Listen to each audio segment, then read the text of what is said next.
नमस्कार दोस्तों, स्वागत है आपका एक बार फिर से वार्तालाप पर। आज जिस टॉपिक पे हम बात करने वाले हैं वो फिलहाल न्यूज में तो नहीं है, पर उस पे बात करना बहुत जरूरी है। हमारे देश के सबसे डिबेटेबल टॉपिक में से why Muslims are backward in India, क्यों मुस्लिम हमारे भारत में इतने पिछड़े रह गए। सबसे ज्यादा दुनिया में कौन परेशान है इस वक्त? मुसलमान।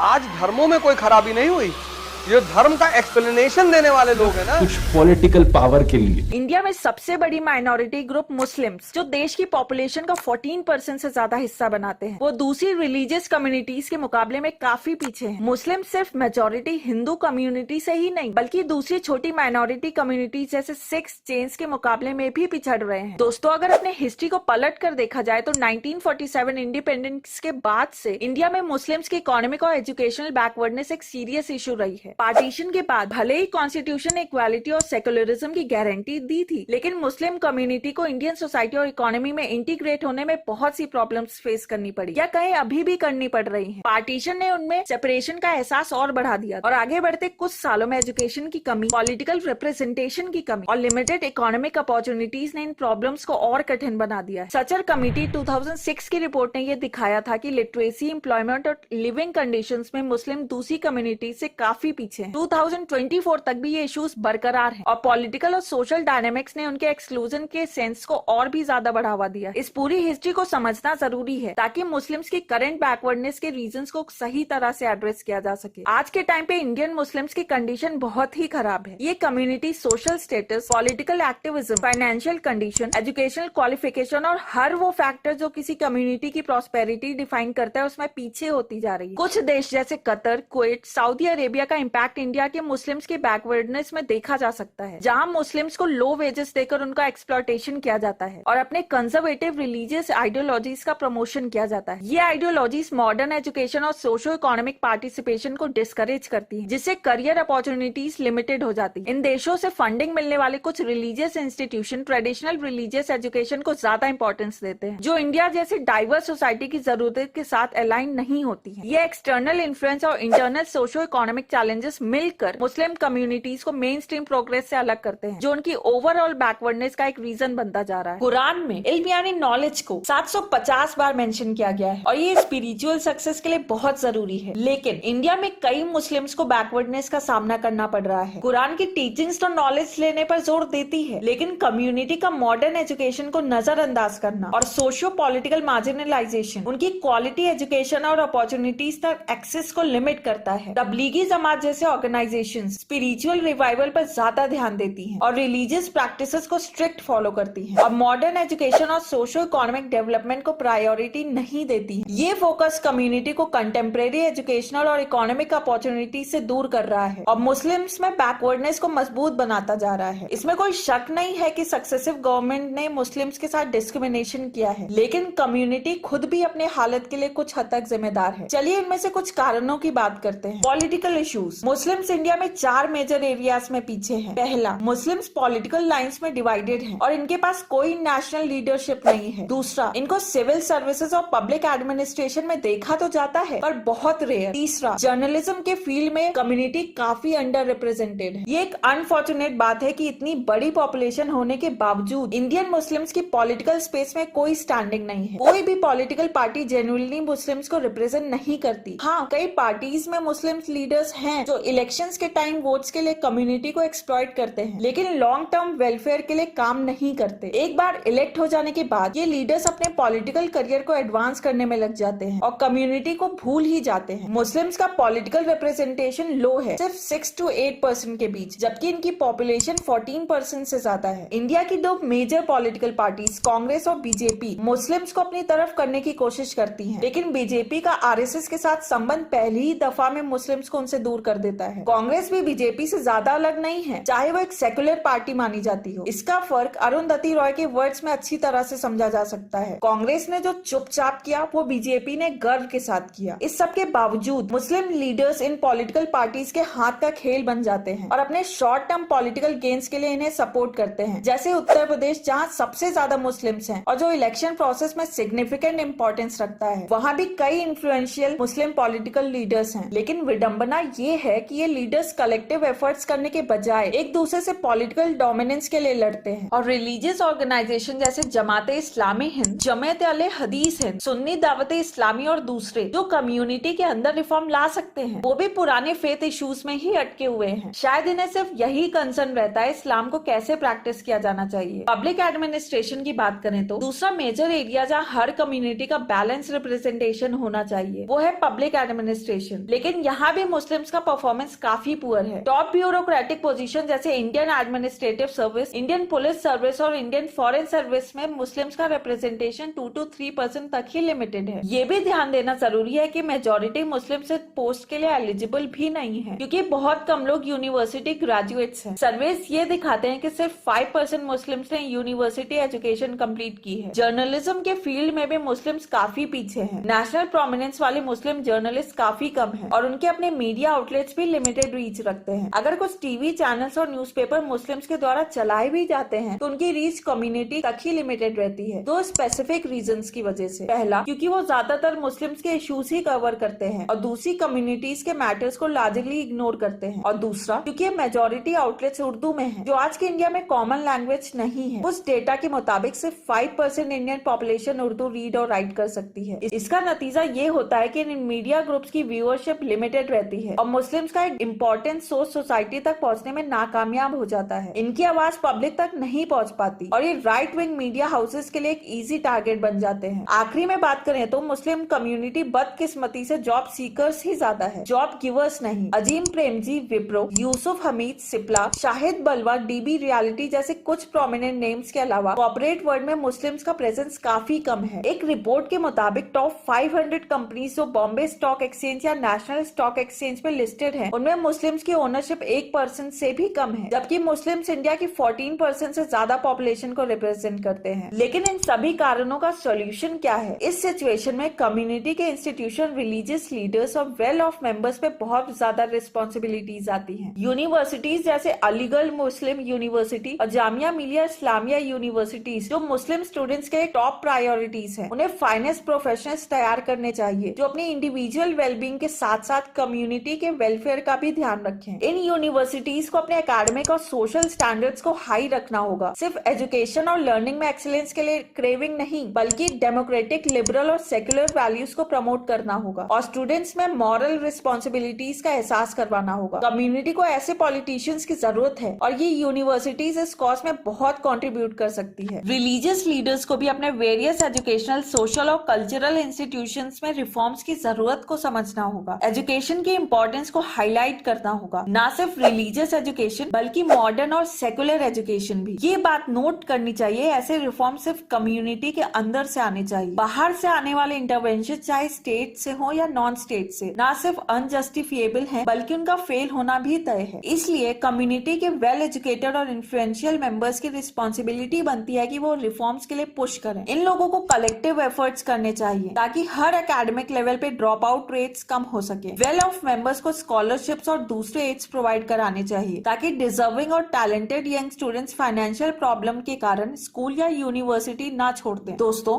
वैसे तो ये कभी ना खत्म होने वाला विषय है, लेकिन आज के डिस्कशन को यहीं खत्म करती हूँ और मिलती हूँ आपसे अगली वीडियो में। तब तक अपने व्यूज कमेंट्स में जरूर बताएं और चैनल को लाइक, शेयर एंड सब्सक्राइब करना ना भूलें। धन्यवाद।